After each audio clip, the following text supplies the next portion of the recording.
Oops, independent, Just a tad late. doesn't matter. I don't think anybody watches them anyway.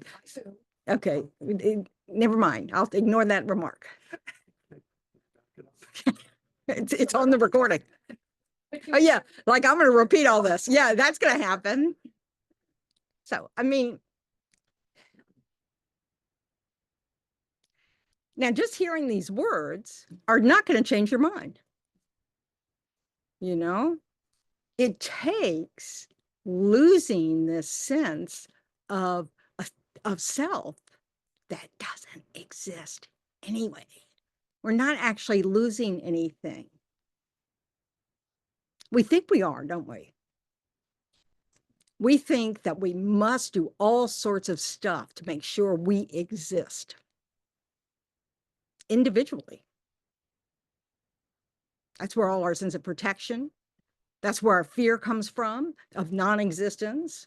We're afraid to be killed, then we won't exist. We're afraid, that someone will take away all our stuff, then then our existence will be tougher, which is true. But the point is that this self-protection, we've talked about this many times. What is there to protect?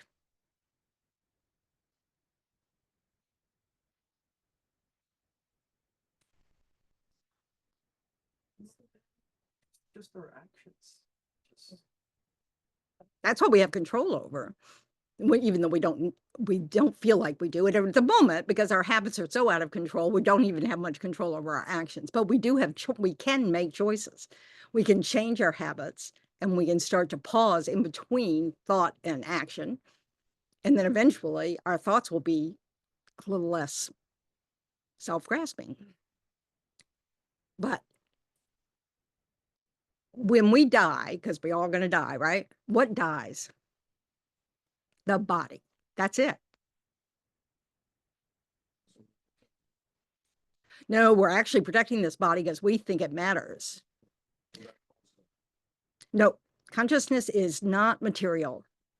So the body is caused by physical phenomena. Mind is immaterial. The brain is a really good support for the mind, and the human brain in particular is a really good support. But it's not the brain, the mind. The mind and the brain are separate. Okay. So person is a label we give to the combination of a body and mind that have continuity, So in this life, this body and mind have had some continuity, This body will die. The mind will go into another body. Might be a mosquito body. We don't want that to happen. But it can. I don't know what creates a cause to go from human to mosquito. Maybe if you kill a mosquito, as it's giving you some disease you die from, maybe, I don't know, I'm making that up, don't listen. So the point is, we spend a lot of effort protecting this sense of self we have. And the Buddha said this sense of self we have is wrong. So it's a big job. It takes a lot of effort to undo this belief. This is where, yeah. You're starting to say, you asked us the question, what does Buddha say makes the differences between us? Oh, that's no, the difference between how we look. Okay. We have different continuums of mind. Okay, so one moment of mind gives rise to the next moment of mind that gives rise to the next moment of mind, but that it's not this single entity. It is impermanent too. Now physical things like the one moment of this cup, 65 moments later, it's a different cup, but they come from the same, share a continuum. So the first moment of the cup gives rise to the second moment of the cup, gives rise to the third moment of the cup, and so on. Okay. Now, as we know from science, this is a constant change. everything is in constant change. So what we consider as the same cup is actually not the same cup. It's made up of new stuff, new electron, new blah, blah, blah. It literally changes in every moment. We can't see that because of our eyesight, not because we can't know that. Buddhists can know that. But we're bound by this sense of self. So we are restricted of what we can experience because we've decided, and this is just a mistake. This is just, but the first moment we think, me. We might not have a name for it yet, but I'm separate, We start this story happening about who is that me? And we create a whole story throughout our whole lives. And of course, the story changes constantly because we're changing, but we still grasp onto a sense of ourselves that is permanent, independent, and that's what's not accurate, So I know it's just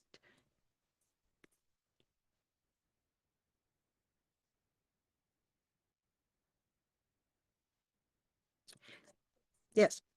I was thinking about when I was in school and talking about culture and nature, and how that helps to develop a person. Either Yeah, but it's all by distorted people who are grasping at ignorance. And there's another factor, and that's all your previous lives. Yep. They- We're born with habits. Don't kid yourself. We're not fresh, new. No, we see kids with habits, don't we? Those habits or personalities are just a reflection of really strong habits that have come with them. Yeah. Oh, they're pure. Yeah, we're wrong. Because it brings. We're wrong. We're just wrong. It's had lives since beginningless time. How could it possibly be an innocent? Its history's not innocent. Not that it matters. That's that discrimination coming in. Ooh. Because it's a baby. Yes, it is. Every single thing I think is wrong. from I'm not saying it's opposite, but it is mistaken due to ignorance. Now, you don't have to buy into this. I'm just trying to get across what the Buddha was saying. Yep. As far as ourselves being changing permanent, when you sit here, you feel like, as Shakespeare would say, oh, this too solid flesh. Mm-hmm. All I have to do is think, where's 7-year-old Jeannie? Mm-hmm. Where did she go? Who was she? 14. Like you can remember. Yeah. And so the me here now. I don't even need to look at photographs or anything, just try and conjure that. Where did she go? Yeah. Yep. Yes. Yes. Yeah. Sometimes you'll hear them used in different ways, but it's all consciousness. It's all awareness. In Buddhism, we say that there are 6 consciousnesses because there's the consciousness we think of as mind, that awareness. But there's also an eye awareness, nose awareness, tactile awareness, smell awareness, taste awareness that cease when this body ceases. And then, if you get another human body, you're going to have those same ones, hopefully evolve, But those consciousnesses, the consciousnesses themselves don't cease. But if they don't have the physical organ to support them, they're not going to be active or manifest because there's not anything to see. There's not anything, they don't have any of those organs. Well, the consciousness, remember, it's aware. All of our consciousnesses are aware. This is why if someone becomes enlightened, they can remember all of it, not just for themselves. They can know everybody. It's everything because their mind's not contained in this little bitty body because it's not physical. It pervades everything. So in this moment, all enlightened beings are pervading this room, because that's what omniscient means. They know everything in every moment. They're everywhere, you know, but they're not manifesting form like we have. Okay. Because they're not creating that kind of cause any longer. What creates this kind of existence where we seem solid, all this stuff, is our attachment to a self. We feel separate from each other because of our attachment to the self. Yep. They talk about like realism, like the losing, the fear of losing. Yes. It's almost like you're saying, even though there's no I, you go too far and get. Yeah, because there is an I, but there's a mere I that's the label of a body and mind. That body and mind exists. It just doesn't exist the way we think it does. Okay. And the way we think it does doesn't exist at all. There's a conventional body and mind that exists. And in fact, in the first moment of perception of something, we see the mere existence of something. Second moment, no. We've now created, my cup. And we do things like a lot, it seems like, to try to get rid of the self or I, like going to nature or the ocean. Like it seems like there's all these things that we're doing to. We try to do that, but what do we end up doing? Here I am enjoying nature. We still grasp at that I. You know, it's my vacation. Here I am on the raft in the ocean, da da da da. It's just, which keeps us stuck in this kind of gross form. Partly, it's because the thought of because we really go there, we go nihilistic. We think we don't exist at all. And that's not what the Buddha's saying. They're saying, actually, if you let go of this very narrow view of this little pitiful little self that you're grasping after, you just experience bliss. And you'd experience everything all at once, all the time. But you wouldn't be making up stories about it. You would just have this direct experience of existence. And isn't that what we try to do, like with the sunset? Like we think we're merging. We're merging, yes. But that's not what we're actually doing, are we? It's very hard. I can see from experience. One of the practices I did when I was living at Plum Village at Thich Nhat Hanh's is I'd go every day outside to watch the sunset. And I'd watch the whole thing. I'd go, oh, that's really beautiful. And then it would change a little bit, and I'd get bored, like, okay, that's enough, But no, I said, okay, you've got to stay until the whole, and I mean, eventually most of us did that. It's kind of fun. But the point is, it's really hard for us to just be with something like a sunset. We just want to be entertained. Well, that was pretty. And our whole grasping of the self is sort of that same idea. Oh, I need to be entertained now. Oh, let's try, tactile senses. Let's try taste bud senses. Let's try visual senses. I mean, it's like our new thing with the museums and the interactive exhibits. Let's go be Van Gogh. Yeah. The full immersion. Yeah. Yeah. Yeah. Yeah. But that's who is doing that. Oh, me. We don't actually just experience. We kind of don't know how, because we're so busy entertaining our minds, going to the next thing, the next thing, the next thing, the next thing, the next thing.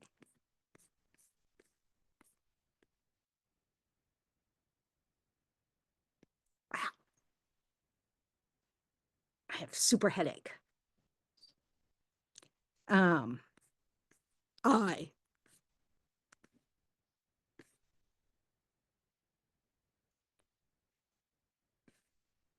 So when we meditate, I'm just making that global assumption.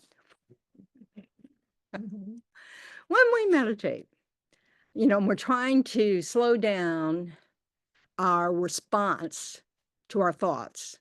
So the thoughts might arise, but we're trying not to follow them. We let them they pop up, but they go away. We don't feed them going, oh, that's interesting. Or, oh, I shouldn't be thinking. That's just another story. Of course, the mind's going to think that's a job. So, but it's pretty boring, isn't it? When you don't entertain yourself with conversation.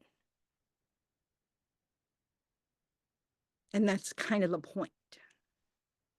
We need to train ourselves not to stay in a constant state of entertainment. We chase activities all day long. And one way to look at it is entertainment. That we want, it's like, for one thing, it proves we exist. We're very attached to this idea. I did this. I'm going to do this. We do all that doing stuff we do. That's one thing that underscores this sense of that I am here. Yeah. So we live in a current time when it seems like everybody just wants to be entertained to an nth degree because we can stream The Buddha would probably say we've always been like that, and we've got now, then this is where it leads. the streaming of everything, Yeah. the constant. Noise everywhere. It's like someone once said, we're really good now at training ourselves to be distracted. Yeah, but I think it's just a natural evolution of the habit already. You take any of our habits and you don't do anything to intervene, they get worse. They get stronger. They get more constant. So we've just been practicing it really, really well. So now we even created the cause to, make all these new inventions that do all this other stuff that, and just on ad nauseum. It's like I like to laugh and say, in that whole sense of separation that, I'm sorry, this is me, you're over there and you're you and, you're important, but not as important as me. But, the universe is expanding. We're getting further apart from other planet, and everything's expanding out. Think, well, that's a natural thing from our sense of separation. The whole universe is getting further apart from each other. If there's other, life forms out there, we're not going to find them because we're going to get even further away. So I don't know that. It just, but the universe is expanding. And the Buddha said this is an effect of our actions of body, speech, and mind. Everything is an effect of our body, speech, and mind. He also says if it turned out that in every universe there is, like the multiverse kind of idea, if the physics are the same in all of them, then there's a law of physics that's not karma. Just like the law of karma is karma, there'd be the law of physics. It says if the physics is not the same in every universe, then it's karma. I have to think about those things a while. Anyway.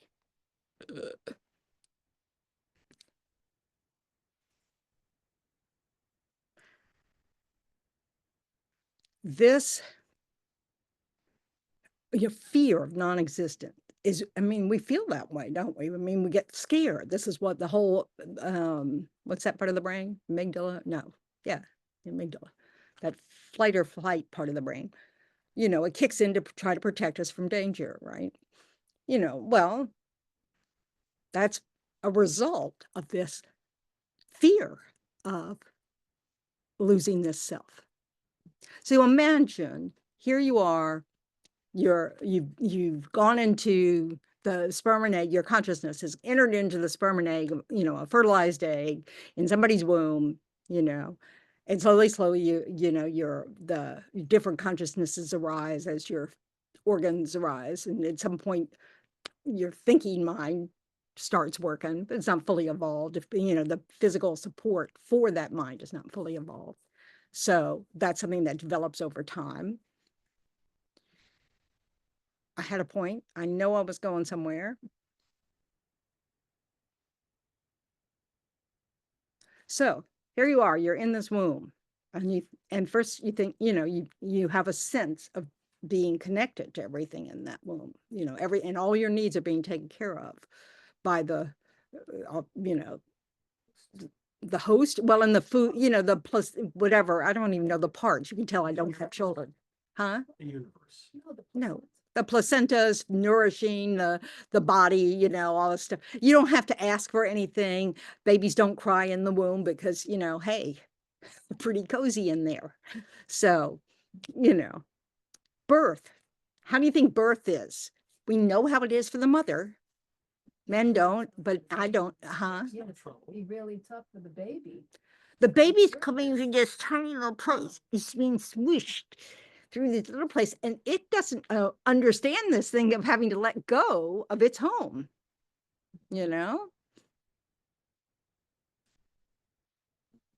It's not pleasant. Some people have remembered their birth experience. Oh, it must be and they nightmare. remember the pain of the light, the fluorescent lights in the birth in the hospital, The cold. and because you're not breathing air until you breathe. Yep. And the pain of it going in their lungs. I can relate to that now that I've had this surgery, where the first couple of days, first week probably, breathing hurt, because they go through the front and they move everything out of the way. So all that stuff that like goes down to your lungs and, gets jostled, and it's like, so I had this little infinitesimal experience of what that must be like. And it's not pleasant. So it's, this is so try to imagine, here you are in this, idyllic space, where all your needs are being taken care of. And then suddenly you're pushed out of it. You start to feel rejected by the one thing that gave And you so think, much. what do you think is one of your I don't know if it's a thought, but one of your, what fear would arise? I'm not going to exist. Yes. And we do this again and again and again and again. So it's not surprising. It's fears. And then we have this sense of separateness. It takes a little while. I mean, they say that some babies, react to loud noises anywhere in the house because they think it's part of their direct environment.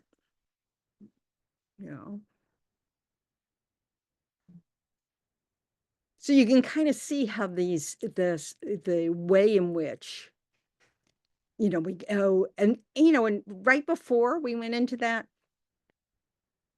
womb, we were in the bardo as little illusory kind of looking little children, because we were going to be born human. If we we're going to be mosquitoes, we'd look differently. Anyway, and we have no control. Our mind is just, our karma is just going all over the place, looking for new parents, and it can go through walls. It doesn't have any, but it's like this manic energy just going all over the place. It's also not pleasant, and you're looking to survive. I need a place to go to, have a life, to exist. Is there someone right there? Sounds like Christmas bells. She walked by. Oh, okay. I'm just curious. Keys. Oh, keys. I need air. It's hot, this thing. Anyway. And I'm pushing my hand. Okay, so.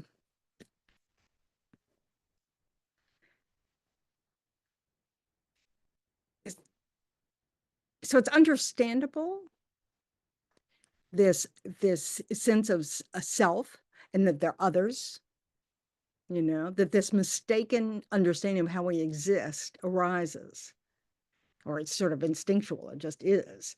And a large part of it is this thinking you're not going to exist at all.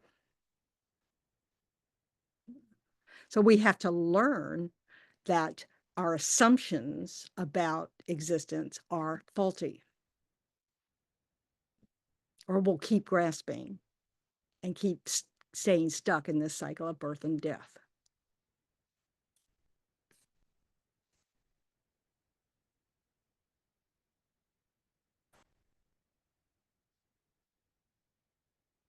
So it takes a long time, lots of reflection, and lots of merit. You have to do a lot of positive things to remove our obscurations from being able to see things as they actually are. Where do our unskillful habits of mind come from?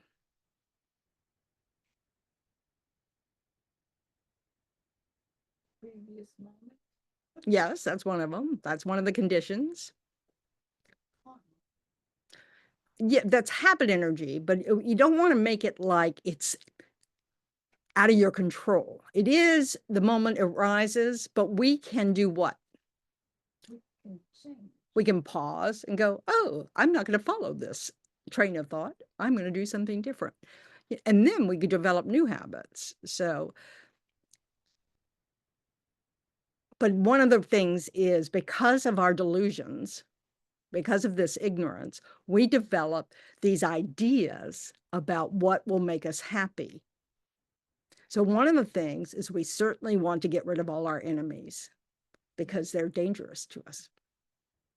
You know.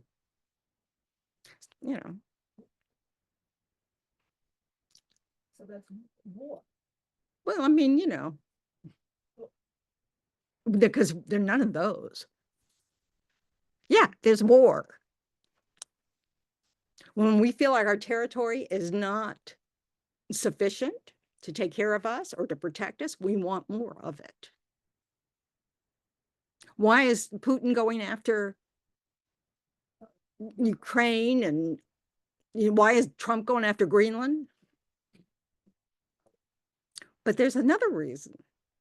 Ego. Oh, I'm saying ego.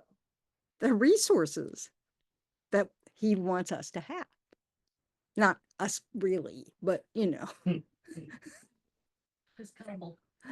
whatever. But from his economic point of view, those resources are really important for the future, because after all, we're not entertained enough. We need more cobalt or something. But okay, that's that sense of our territory is not big enough to get us everything we need. So we need this person's land, that person's land, Our history's all full of that,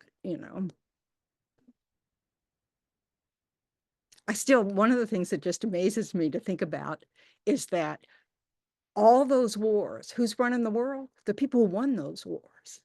It's no wonder we're so messed up. The successful, I'm going to take yours, people. So that's just my political soapbox for a moment. Now we'll take that hat off. So, and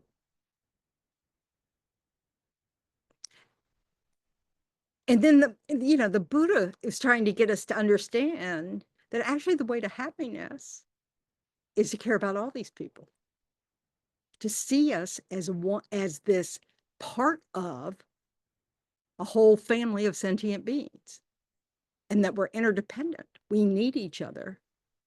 And if consciousness never cease, what does that mean?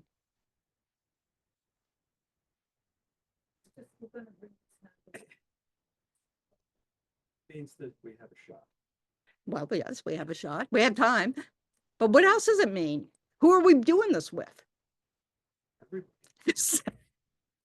Consciousnesses again and again and again. It's like there are no throwaway people. We have to help us all understand what we need to do in order to care for each other. No, they don't talk about it as a singular consciousness. However, no, well, even collectively, they don't talk about a singular, like your consciousness, the history of your consciousness is yours. Okay. An enlightened being can know your consciousness. And when you become enlightened, the qualities of your mind and the qualities of the other enlightened beings' minds are the same. You have the same qualities.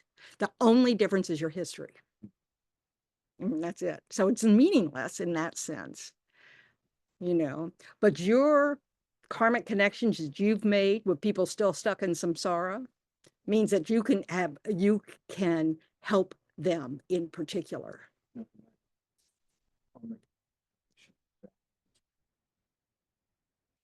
Mm-hmm.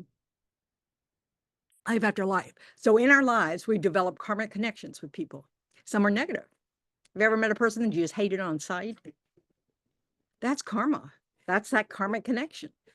Past actions, it's like, you don't have good energy with this person. You may have been arguing with them since beginningless time, or or in a recent life, there was some kerfuffle.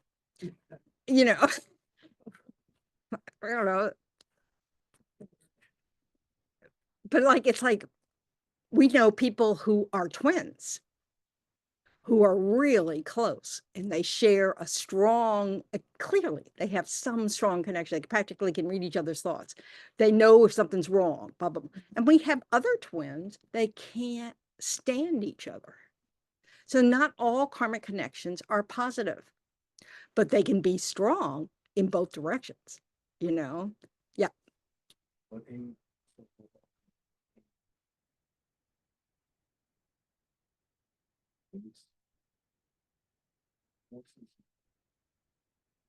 It's forcing you as an effect.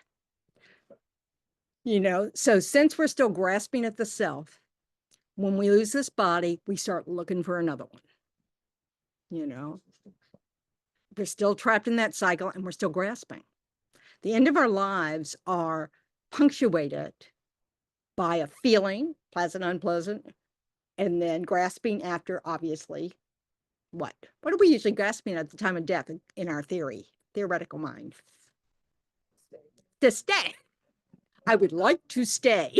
So, that grasping can, that craving to stay becomes stronger and you can grasp.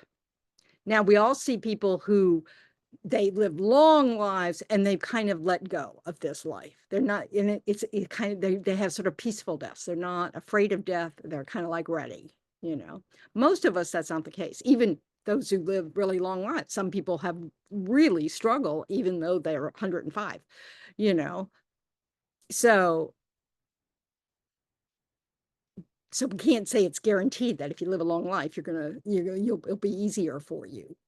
But we can work on the mind that just says, don't worry, you're not going to cease to exist.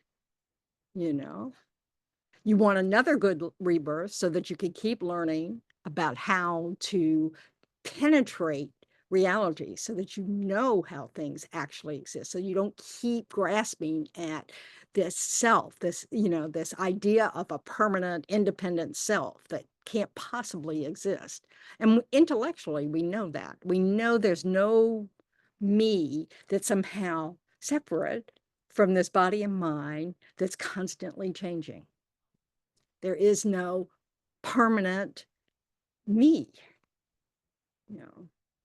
So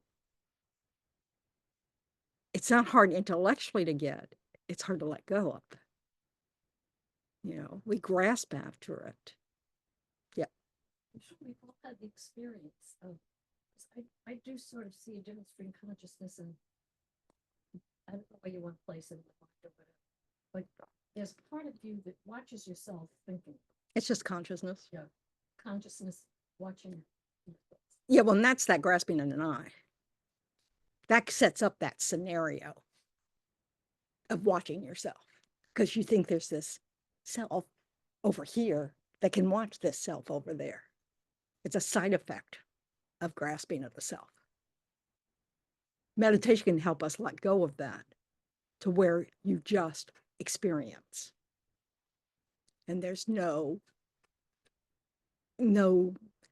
subject object. They say when you have a realization, a direct realization or experience of emptiness, it's like water being poured into water. You have no sense of the subject observing reality. It's all one experience. Right now, we don't have that. But it's just awareness. You don't need a second awareness to watch awareness. Awareness is aware. We grasp onto this sense of I'm watching myself do this, which underscores that sense that there is this sort of separate self that we observe. You know. Now, in the beginning, of course, that's what we need to do. We need to be very aware of our awareness, because that's how we discover, oh, look at my thoughts. They're a mess. You know, maybe I don't want to follow this conversation I'm having. Maybe my judgment is completely made up. You know, all that kind of stuff. But once you let go of that sense of self, then you can have pure experience with no storyline going. This is a theory for me. I can't say I've had this direct experience of just having the experience. Because when I see a beautiful sunset, I'm kind of thinking, wow, I'm so lucky to see this. You know, the story continues, you know. It's rare, you know, for me. Now, I think sometimes when people say they're in the zone, you know, they feel like that. I'm not sure they are actually experiencing it that way, but you know, but that's just being, you know, focused matters. And so when you're totally focused on something, you know, you're not thinking about it so much, you're just getting it done or whatever. Obviously you are thinking, because your habits are what are allowing you to do something without thought, like driving home. You know, we all know how to do that now. So unfortunately, sometimes we're not actually paying any attention. And that's not the safest way to drive. But okay.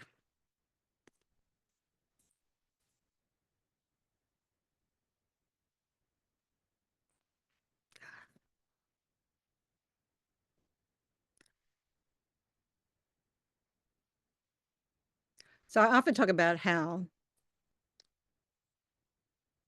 learning to meditate is a discipline.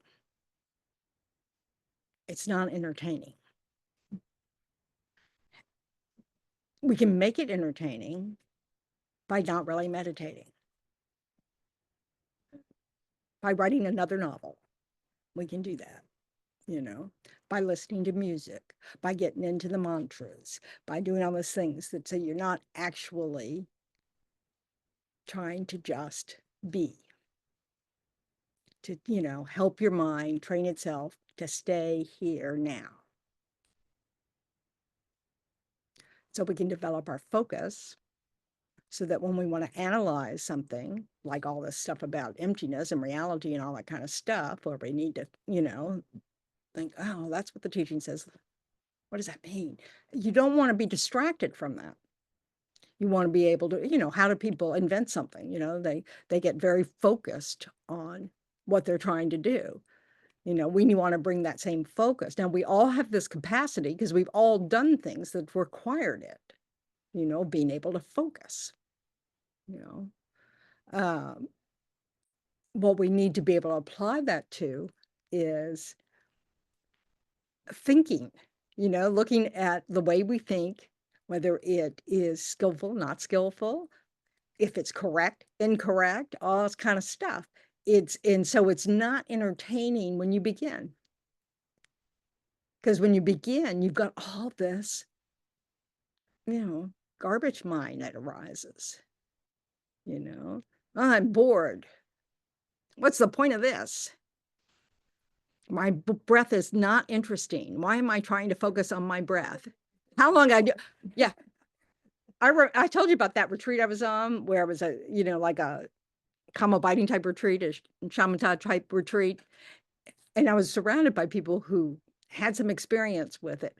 And the two women in front of me were like rock solid, not moving at all. Great posture, the whole bit. And I'm thinking, oh my goodness, how can they do that? So I'm entertaining myself. And so then I think, okay, how long can I not move? It was 8 minutes.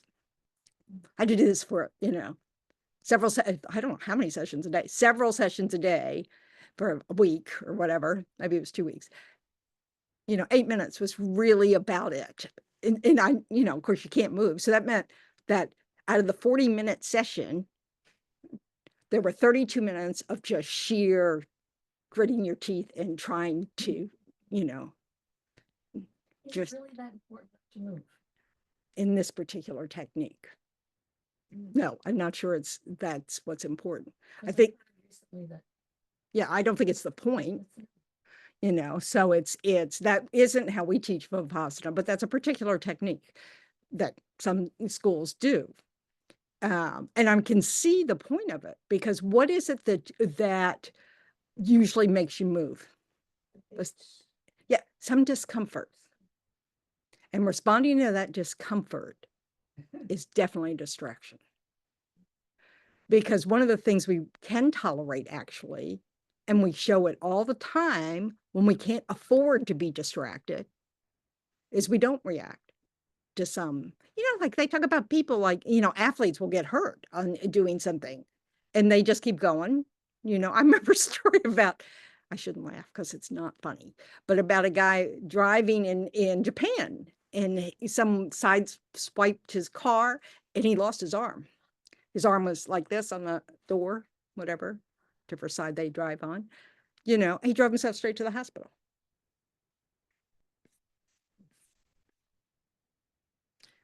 We have that capacity. Even our body has that capacity to don't react.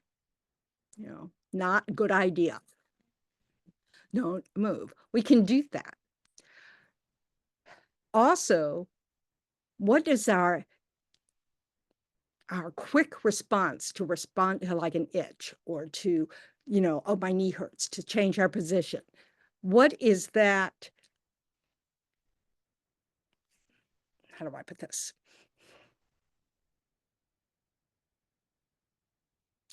First of all, what does that, okay, I really ask questions that are very hard to answer. Sorry.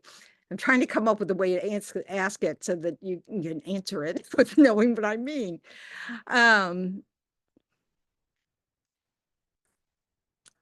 What does it say about where your mind is when you just have to respond to it? We can't tolerate it. We can't tolerate it. We can't even tolerate a little itch. We can't tolerate a little discomfort. So how is that going to work for us in old age? Not so good. You want to learn some tolerance? Learn it when you're young. Because you get to the point where you kind of go, oh, this is as good as it's going to get. Even tomorrow will be harder than today, because that's what happens. The body fails. So it's our ability. So one of the things we want to develop with concentration and all this stuff is no big deal. Okay, so it's not perfectly comfortable. Well, samsara is not comfortable. The cycle of birth and death, what is its best thing? Loss. It's really good at loss. You lose your body's functioning, you lose your mind, you lose your loved ones, you lose, we have to tolerate a lot. Yeah, we're gonna, yeah, and the planet will eventually, even if we don't mess it up, it will end. And even if we go to Mars, it will end too.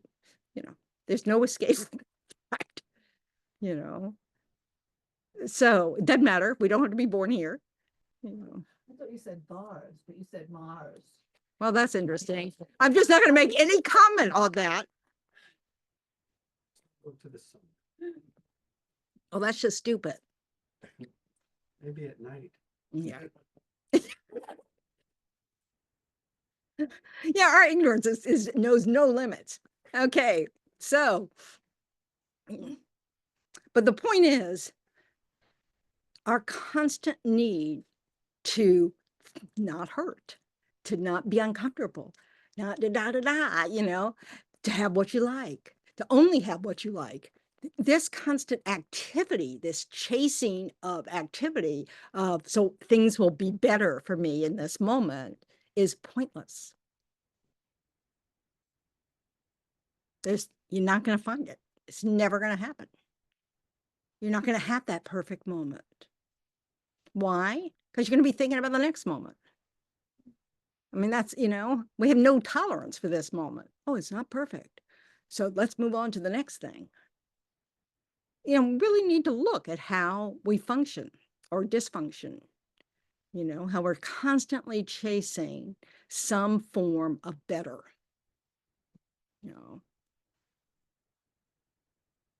Now, we also have a lot of stuff we just have to do, That's the advantage of having responsibilities, is that you actually have things to distract you from your long list of trying to meet your sense of satisfaction, is that, you have partners, you have kids, you have, jobs, all these things, need attending to as well. I mean, I was thinking I worked for so many years and now I'm retired, so. It hasn't all just gone so well. Okay, well, fine. You know, learning that's, And how's that going for you? I mean, it's okay. Yeah, I yeah. enjoy it. I'm entertained. yeah. I'm always entertained. Yep. Where I live. Well, and because right, you'll create it. Yeah, so. And this is what keeps us stuck. Because we kind of go, well, this is good enough. Yeah, you want, so that's something to consider, to think like, oh, well, it's not that you can't enjoy it. Nothing wrong with enjoyment. It's thinking that that's the whole point. Because that's just, you're just going to be right back here with the aging body and having worked for years and years and years and years. On what? Yep. So what is The purpose is trying to make your life meaningful and cherishing others. That's the method to get yourself to feel less suffering. It's also how you create enough, what we call merit, good actions that remove the obstacles to being able to develop wisdom, to perfect your wisdom. And that can get you out of samsara. Which just means you won't be in this kind of form, stuck in this kind of body. Your consciousness will ride upon a wind, because body and mind or what makes a person, the wind is the body. You help others when you can, because you can emanate as anything, But everybody has to do this for themselves. If enlightened beings could do it for us, we'd all be there.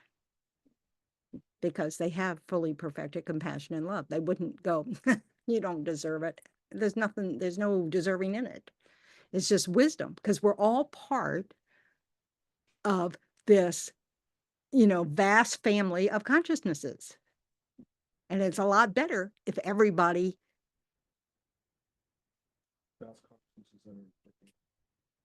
on each other, because we think the way to be happy is to get what we want and what we need, and everything that we call mine, my children, mine, that's the way to be happy. In other words, we protect ourselves from everybody else in our efforts to keep ourselves safe, and the Buddha said we just got that backwards.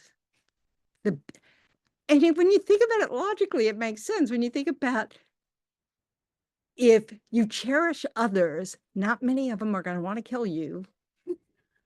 It's really very basic.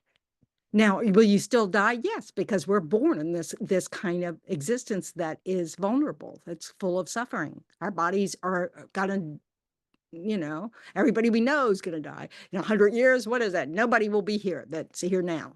None of these bodies. Yeah, What comes to mind is the quote, good deed and goes unpunished. right. Sometimes we do things that we think are good and they end up, there's also a book, how to help others without hurting them, specifically homeless people or whatever. Yeah, right. And so is it just despite Because they have their own karma. All of us have our karma. So like I said, if enlightened beings could fix it for us, they would have. Okay? They can't fix it for us. We have to change the way we think. And we need to quit grasping at a self and interact with reality as it actually is, not as it appears to us. So we can be of help. We can be a good condition for people, be a positive condition. We cannot change, what's ripening for them in their karma. We don't have that ability. All of us, if the more we work on our minds, the more we make our minds a condition for positive things to ripen, the less suffering we'll have. And part of that is because the less we have the mind that can't tolerate the sufferings of samsara. So we add mental suffering on top of what's already going wrong. It just magnifies everything. So if we can learn to quit thinking about ourselves so much, because that's grasping a self. I mean, that's all that is. That's that self-centered mind that says, oh, I got to do me first. The more and we know this from raising children, that actually there's something rewarding about that. It feels good to take care of others. We love it when we actually have some skill to be able to help, all those things, so we should notice that and try to make good use of that, but eventually we also have to develop our wisdom, which is able to remove this habit of self-grasping, and that's a different skill, so, but the more what we call virtuous deeds that we do, more positive actions that we do, more actions that aren't about us, but are about cherishing others, the fewer obstacles we'll have to wisdom, because self-centeredness comes from self-grasping, which is what we're trying to get rid of. So if we keep feeding that self-centeredness, it's going to block our ability to let go of that self-grasping. It obscures our mind from it because we're too concerned about the self.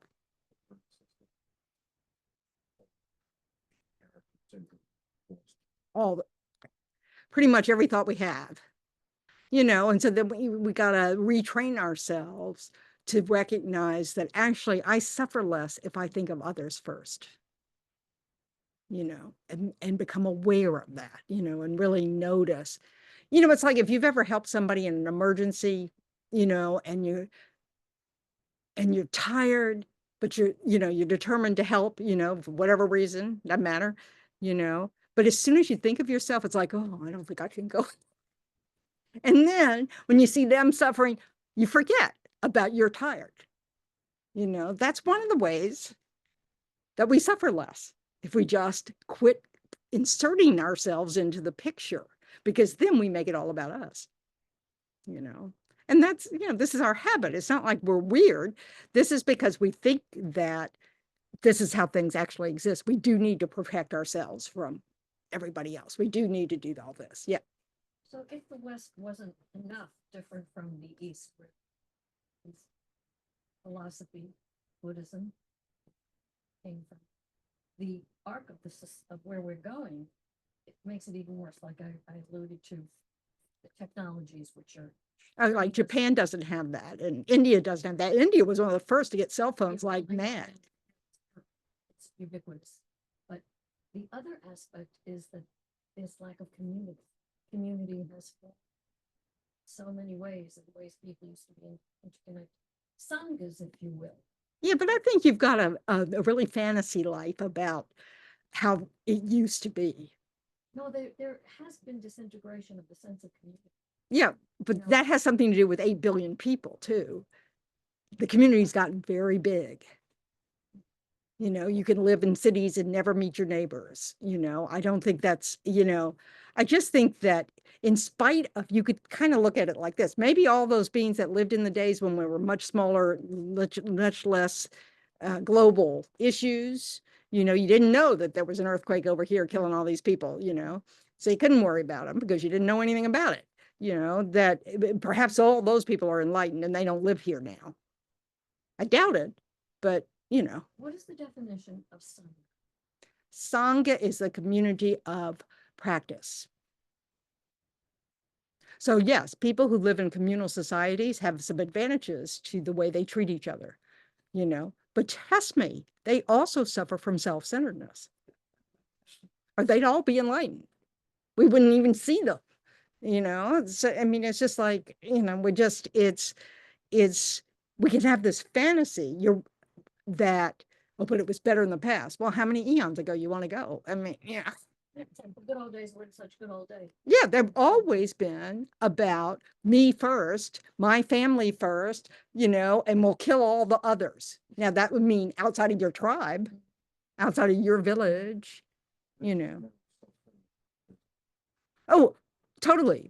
I mean, why not? You can make money off of that, selling people what they think they need to have that perfect moment, even all the meditation apps, all those things, calm,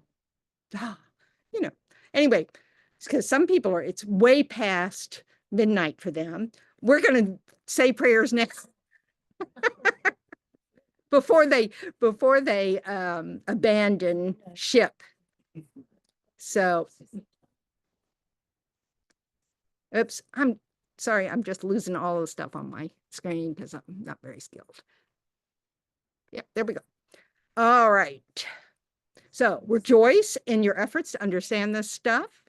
That's a very positive action.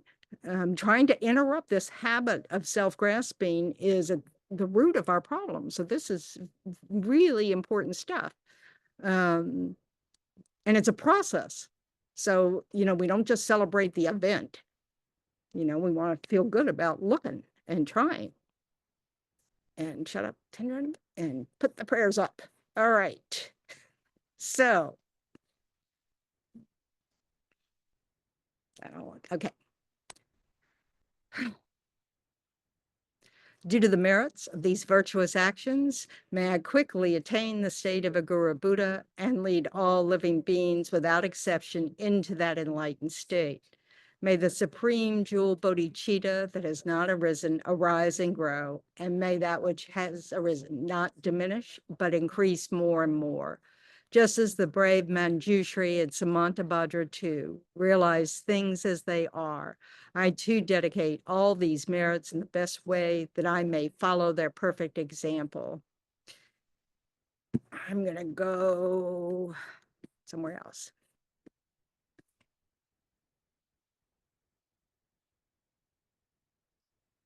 Because of all the merits of the 3 times created by us, the Buddhas, Bodhisattvas, and other sentient beings, may there be no wars, famines, disease, quarreling, fighting, or unhappy minds.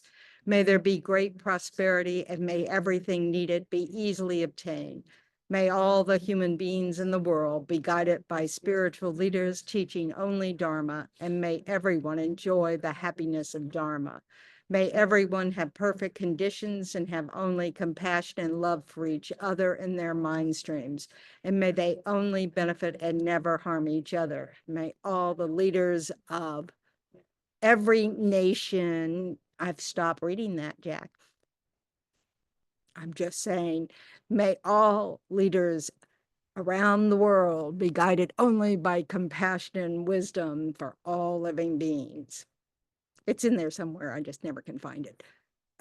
So now let's go to the long life prayer for His Holiness. and the land encircled by snow mountains. You are the source of all happiness and good.